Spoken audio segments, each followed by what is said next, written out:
माओवादी केन्द्रको 2 महिने चुनावी अभियान 28 कमान्ड बनाइयो। नेता नारायण काजी श्रेष्ठ मन्त्री बन्दै। काङ्ग्रेसको किताबमा एमसीसीका विषयमा प्रचण्ड र कृष्णबहादुर मोहरालाई दोष। एमसीसी व्याख्यात्मक घोषणामा फरक भनेको इङ्ग्लिस र नेपालीमा उल्था छ, त्यति नै हो। नेता बालकृष्ण खाँड। सुदूरपश्चिम सत्तामा भाग खोज्दै काङ्ग्रेस, नत्र चुनावमा गठबन्धन नगर्ने। स्थानीय चुनावको चहलपहल, टोलटोलमा नेता, पोलपोलमा पोस्टर।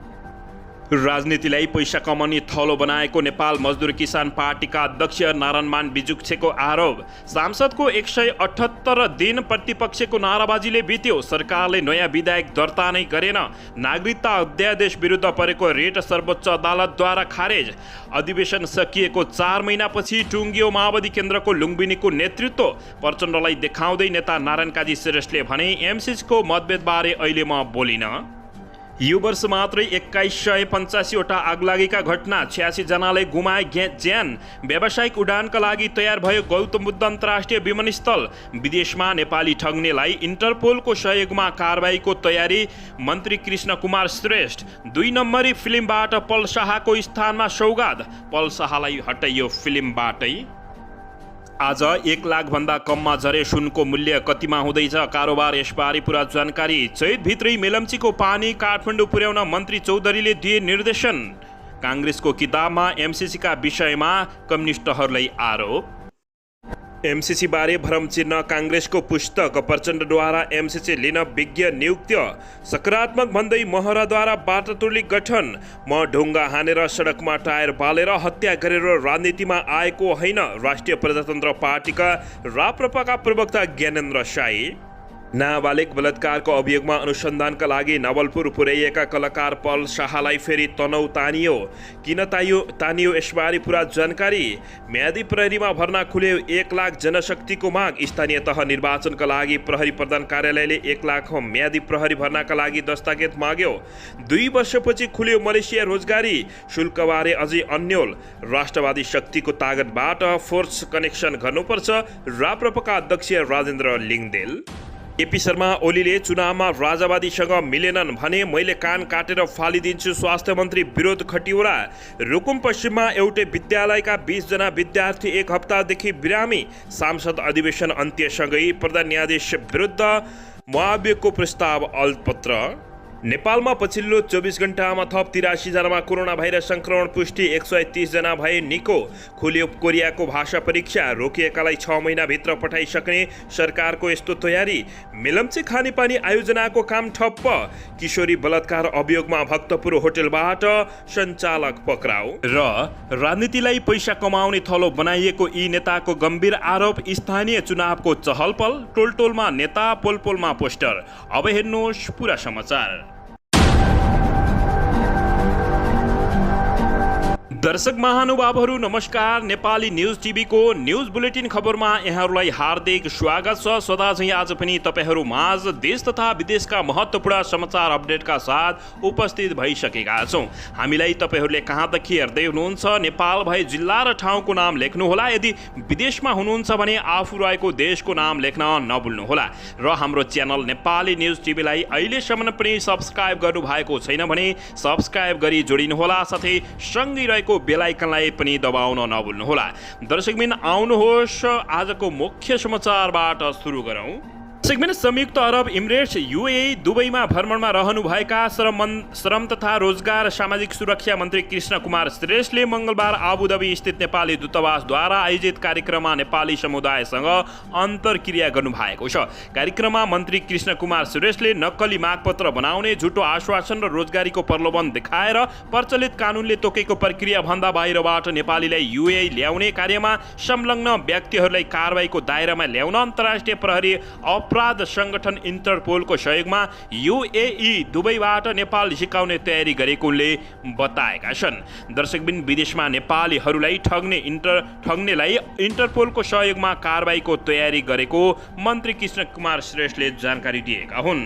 दर्शकबिन यसैबीच आउनुहोस् अर्को समाचारतर्फ लागौँ। फिल्म 2 नम्बरीमा हिरो फेरिएका छन्। फिल्मको मुख्य कलाकार पल शाहको ठाउँमा सौगात मल्ल भित्रिएका हुन्। पल नाबालिका करणीको आरोपमा हिरासतमा रहेका कारण निर्माण युनिटले उनको ठाउँमा सौगातलाई भित्राएको हो।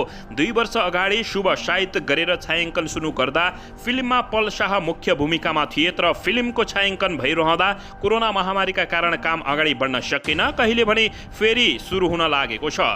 फिल्मका कलाकार पल शाह फेरिएका र एक कलाकार जयनन्द लामाको निधन भएकाले फिल्म सुरुबाटै खिचिने भएको छ। दर्शकबिन अन्ततः 2 नम्बरी फिल्मबाट पल शाहको स्थान सौगातले ओगाटेका छन्। दर्शकबिन यसैबीच आउनुहोस् अर्को समाचारतर्फ लागौँ। नेपाल मजदुर किसान पार्टीका अध्यक्ष नारायणमान बिजुक्सेले रोहितले शासक दलाल नेताहरूले राजनीतिलाई पैसा कमाउने थलोका रूपमा विकास गरेको आरोप लगाएका छन्। उनले यही कारण देश झन गरिब हुँदै गएको र भ्रष्टाचार बढिरहेको बताएका छन्। भक्तपुर नगरपालिका 10 स्थित लान्छा फल्चाको मङ्गलबार उद्घाटन गर्दै उनले शासक दलाल नेतामा काठमाडौँको उपत्यकाको कुनै विकास योजना नभएको दावी समेत गरेका छन्। अध्यक्ष बिजुक्सेले जनतालाई धोका दिने शासक दलाल नेताहरूलाई चुनावमा जिताउन नहुने समेत नेपाली जनताहरूलाई आग्रह गरेका छन्। दर्शकबिन यसैबीच आउनुहोस् अर्को समाचारतर्फ लगाउँ। प्रधानमन्त्री तथा शेरबहादुर देउवाले मन्त्रीमण्डल पुनर्गठन गर्ने तयारी गरेका छन्। उनले 15 चैत अगावै मन्त्रीमण्डल पुनर्गठन गर्ने तयारी गरेका हुन्। मन्त्रीमण्डल हेरफेर गर्दा माओवादी केन्द्रले लिँदै आएको केही मन्त्रालयमा पनि हेरफेर हुने बुझिएको छ। नेकपा माओवादी केन्द्रबाट नेता नारायण काजी श्रेष्ठ मन्त्री हुने बुझिएको छ। उनले उपप्रधानमन्त्री सहित परराष्ट्र मन्त्रीको दावी गरेको बुझिएको छ। यसअघि उपप्रधानमन्त्री नराख्ने भनेका प्रधानमन्त्री देउवाले मन्त्री श्रेष्ठलाई सरकारमा ल्याउनु परेमा काङ्ग्रेसबाट पनि उपप्रधानमन्त्री राख्ने विश्वस्त स्रोतले बताएको छ। काङ्ग्रेसबाट सुजाता कोइरालालाई सरकारमा सहभागी हुने बताइएको छ। दर्शकबिन यसैबीच नेकपा एकीकृत समाजवादी पार्टीबाट विरोध खतिवडा र रामकुमारी झाँक्रीको साटो जीवनारायण श्रेष्ठ मेटमणी चौधरी मन्त्री बन्ने निश्चित देखिएको छ। प्रेम आले र किसान श्रेष्ठलाई पनि फिर्ता बोलाउने तयारी भइरहँदा नेकपा यसका अध्यक्ष माधव कुमार नेपालले उनीहरूलाई सरकारमै राख्ने बारे कुराकानी गरिरहेको बुझिएको छ। दर्शकबिन यसैबीच आउनुहोस् अर्को समाचारतर्फ लागौँ। खानेपानी मन्त्री उमाकान्त चौधरीले यही चैत मसान्तभित्र मेलम्चीको पानी काठमाडौँ आइपुग्ने गरी काम गर्न मेलम्ची खानेपानी विकास समिति तथा सम्बद्ध सबै निकायलाई निर्देशन दिएका छन्। चैत मसान्तसम्म जसरी पनि काठमाडौँ पुर्याउने सरकारले लक्ष्य पूरा गर्न खानेपानी विकास समिति र ठेकदार कम्पनी सिनोहाइड्रोलाई उनले निर्देशन दिएका हुन्। सुन्दरी जल सुरुङ हुँदै मेलम्ची खानेपानी आयोजनाको मुहान स्थल अम्बाथान पुगेका मन्त्री चौधरीले जनशक्ति तथा अन्य प्राविधिक सहयोग थप आवश्यक परे सरकारले सहयोग गर्ने समेत जानकारी दिएका छन्। दर्शकबिन यसैबीच आउनुहोस् अर्को समाचारतर्फ लागौँ। स्थानीय निर्वाचनको मिति नजिकैसँगै गाउँ-गाउँमा चुनावी रातपात सुरु हुन थालेको छ। बढ्दो गर्मीसँगै गाउँ सहरलाई चुनावी राजनीतिले ढकपक्कै ढाक्न लागिरहेको छ। प्रमुख पार्टीका प्रभावशाली नेताहरू पनि जिल्ला झरेका छन्, गाउँ गएका छन्। नेताले नेपाली जनताहरूलाई फकाउन सुरु गरेका छन्। आफ्नो पार्टीको प्रभाव जमाउने गरी चुनावी मिसन बनाएर नेताहरू गाउँमा पुगेका छन्। नेताहरू कार्यकर्तामाझ भेला तथा छलफल पार्टी प्रवेश गराउन सक्रिय हुँदै टोल तहसम्म अवस्था बुझेर रणनीति बनाउनमा केन्द्रित र माहिर देखिएका छन्। लुम्बिनी प्रदेशका सबैजसो जिल्लामा नेकपा एमाले प्रशिक्षण र कार्यकर्ता भेलालाई तीव्रता दिइसकेको छ। नेपाली काङ्ग्रेसले घर घर जाउँ काङ्ग्रेस जिताउँ अभियान सुरु गरेको छ। एमसीसी विवादमा फसेर अलमलमा परेका नेकपा माओवादी केन्द्रले पछिल्ला दिनमा चुनावी अभियानलाई तीव्रता दिएको छ। तराई मधेस केन्द्रित दलका उम्मेद्वारका आकाङ्क्षीले चोकचोकमा आफ्नो तस्बिर सहित पोस्टर झुन्डाउन थालिसकेका छन्। हो दर्शकबिन, यति बेला नेपालमा चुनावी माहौल निकै गर्मी देखिएको छ। दर्शकबिन, देशको विकास नगर्ने तर नेताहरूले जनतालाई झुक्क्याउँदै आफू शक्तिशाली हुने र भ्रष्टाचार गर्ने रणनीति अवलम्ब गरिरहेको अवस्थामा नेपाली जनताहरूले भने दर्शकबिन अब नछोड्ने समेत चेतावनी दिइसकेका छन्।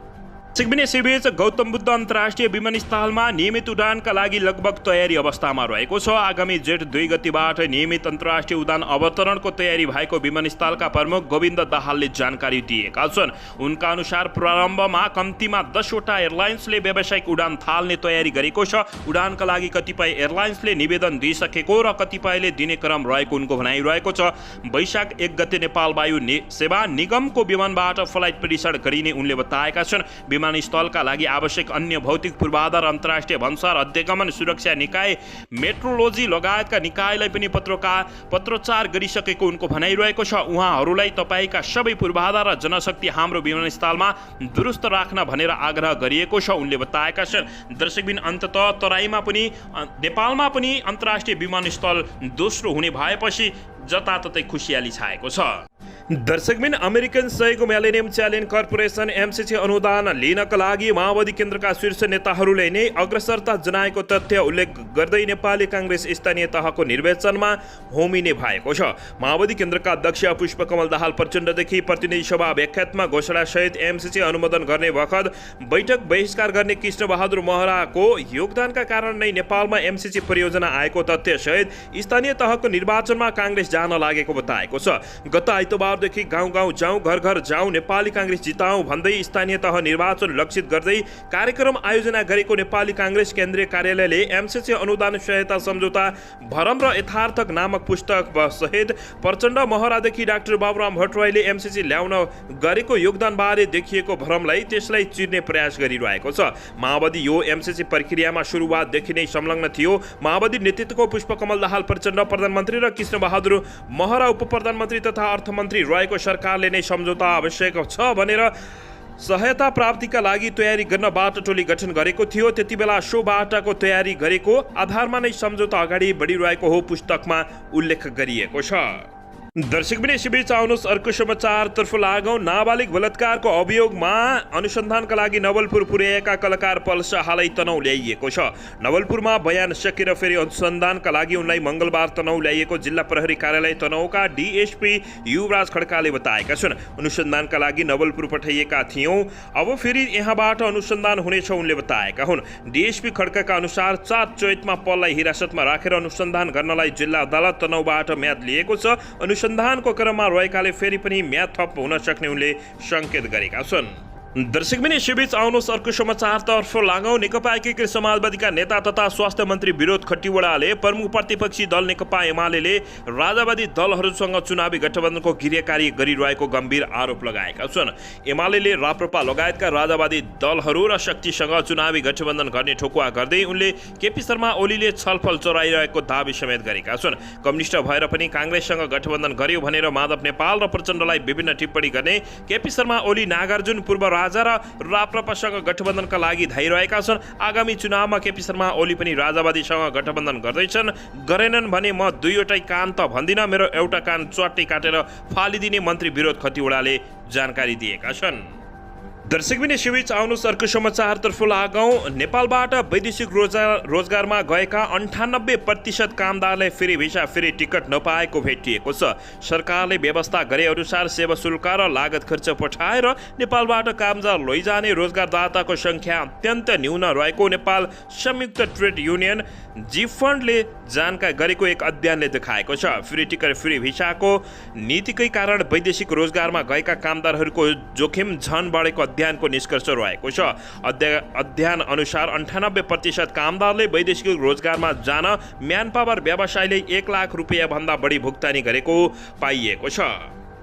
दर्शकबिन यसैबीच आउनुहोस् अर्को समाचारतर्फ लागौँ। पछिल्लो 24 घण्टामा नेपालमा थप 83 जनामा कोरोना भाइरस संक्रमण पुष्टि भएको छ। 7884 नमुना स्वाब परीक्षण गर्दा सो सङ्ख्यामा संक्रमित थपिएका हुन्। पीसीआर विधिबाट 4734 जना र एन्टिजेन विधिबाट 3150 नमुना परीक्षण गर्दा पीसीआर र एन्टिजेन विधिबाट क्रमशः 75 र 26 जनामा कोरोना भाइरस संक्रमण, 57 र 26 जनामा कोरोना भाइरस संक्रमण देखिएको हो। यस अवधिमा 130 जना कोरोना संक्रमण मुक्त भएका छन् भने मृत्यु हुनेको संख्या 0 रहेको छ। मङ्गलबार 1,03,538 जनाले कोरोना भाइरस संक्रमण विरुद्धको खोप लगाएका छन्। अब नेपालमा 4,746 सक्रिय संक्रमित रहेको स्वास्थ्य तथा जनसङ्ख्याले मन्त्रालयले जानकारी दिएको छ। दर्शकबिन यसैबीच आउनुहोस् अर्को समाचारतर्फ लागौँ। 18 महिनाको बालिकालाई बलात्कार गरी हत्या गरेको विरोधमा महिलाहरूले प्रदर्शन गरेका छन्। मङ्गलबार राजधानीको माइतीघर मण्डलमा उनीहरूले प्रदर्शन गरेका हुन्।